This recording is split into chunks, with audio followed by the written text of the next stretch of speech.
Hello everyone. This week's Parasha will be Parashat Behar, Behukotai. Candle lighting will be at 7:48. Shkia, sunset, is at 8:06. Sfirat Omer, we should try to read after 29. Netz, tomorrow Shabbat. Sunrise will be 5:38. For those who daven Netz, it will be 5:38. Kriyat Shema is at 8:25, and the latest Shema you could say at 9:14. So you should try to say before 9:14 the latest. Mincha, the earliest Mincha we could daven tomorrow Shabbat is at 1:28. Sunset tomorrow will be 8:07. We should try to start eating Sudah Shlishit at 8:07. Shabbat will finish at 8:58 according to Rav Moshe Feinstein. It's 8:58. There's a minhag to read Pirkei Avot from Pesach to Shavuot, so it's a nice minhag to read and to study Pirkei Avot, which is a good thing. I would like to say a few words for this week's parasha. Now, this week's parasha, like I said, has two parashiyot. There's a Parashat Behar and Behukotai. Behar talks about the land of Eretz Israel. It talks about Shemitah, that we should take that for 6 years we should work the land, and on the 7th year we should not work the land and we should let it rest. Okay, so he talks about the mitzvah of Shemitah and all the details about Shemitah. However, Parashat Behar, Parashat Behukotai, Parashat Behukotai talks about in the beginning, Parashat Behukotai, that mainly talks about Tochecha. Okay, so Tochecha means all the curses and all the bad things that might happen to us if we're not going to follow in the ways of Hashem. Like it says in Behukotai Telechu, Vid Mitzvot Tishmoru. Yeah, if you follow in my ways, Hashem says I'll bless you. But if you're not going to follow in my ways, then terrible things might happen. There's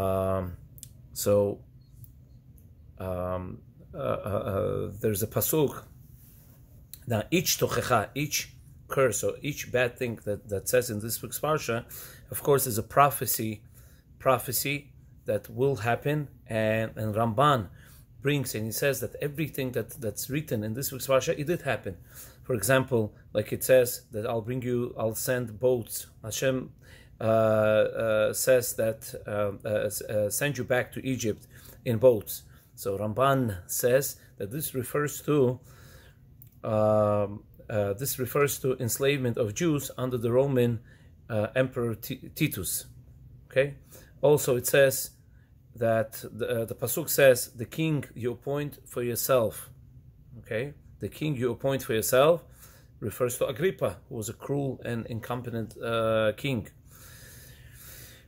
Now, but in the middle of all the misery that it says in the parasha, in the middle of Tocha, there's a pasuk that I want to discuss. It says, "Vashimoti ani et haaretz v'shamemu aleh oivechem hayoshvim ba," which means, and I will lay waste the land. Which land? The land of Eretz Israel.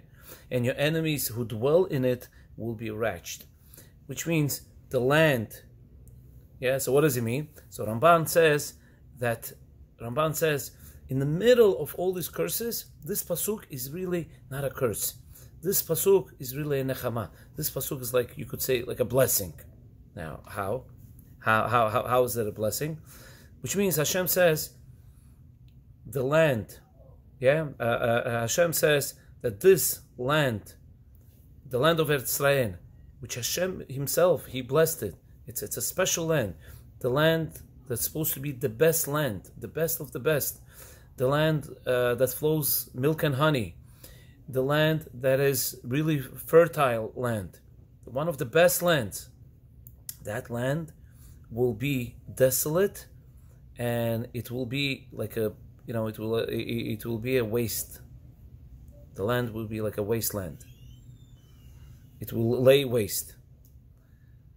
So if we look at the history the land of Eretz Israel, the whole time when the Jews were not in the land of Eretz Israel, it stayed like a wasteland. Nothing was growing there. It was like nothing. And even though the land of Eretz Israel were under Romans, Persians, Arabs, Turks, British, and if you look at the history, what came out of it? For the past almost 2,000 years, what came out of it? The land of Israel, like people, all the goyim who lived there, Jews. There was a small kehillah of Jews, but majority of Jews lived outside of Israel. But what happened to the land of Israel? It was like a desert. There's nothing grew there. There's really nothing there. So why did Hashem do this? So people should not, so the goyim should not settle there, and the goyim should not say that this is our land. If they would see something good in the land of Israel, then they would not give it away right away. Meaning they would settle down there and they would say, "This is our land. That's it. This is our land. Why should we give? Why should we give it? The land is such a good land." Now, Rabotai, imagine if, let's say, let's give a parable. Imagine if someone would come, like Indians, yeah. They sold the island Manhattan to settlers. Yeah, settlers bought the island of Manhattan for $24. In that time. So let's say Indians, they come back and they say, "Listen, $24. We sold it for cheap. Here's your $24 back." They come to the government and they say, "Here's your $24. You know what? We'll give you $48. Or you know what? Okay, with all this inflation, we'll give $48,000. Or you know what? We'll give $48 million, $48 billion.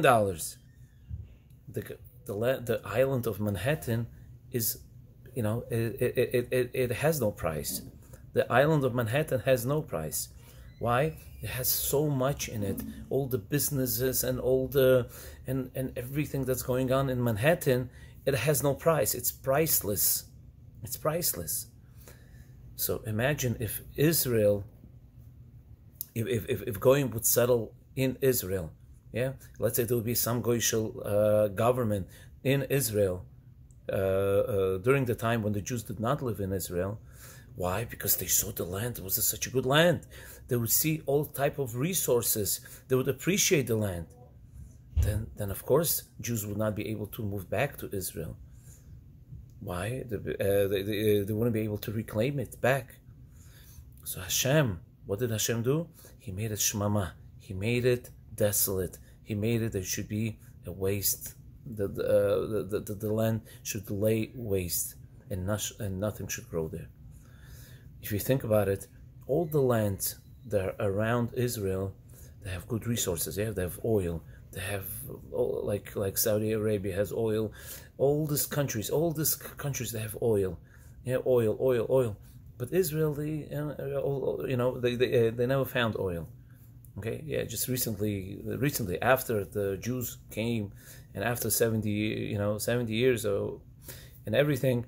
Yeah, now they found oil, like gas. They found gas somewhere, but during the whole time, goyim were not able to find anything in Israel. And imagine if there was oil, of course, Jews, goyim would not be able to give it back to Israel, to Jews. We would not be able to reclaim it back. So, in the middle of the Tochecha, Hashem gives us that pasuk that says, "And the land of Israel will lay waste, and the enemies who dwell in it will be wretched." Why? So that pasuk is really, what do we see? Even though it sounds like it sounds like a curse, really it's a blessing. If we open up our eyes, we see clearly Hashem's providence. Yeah. By which Hashem has guided and continue to guide all the Jewish people all the time. We'll always see Hashem in our life. We just have to open up our eyes. Thank you. Shabbat Shalom.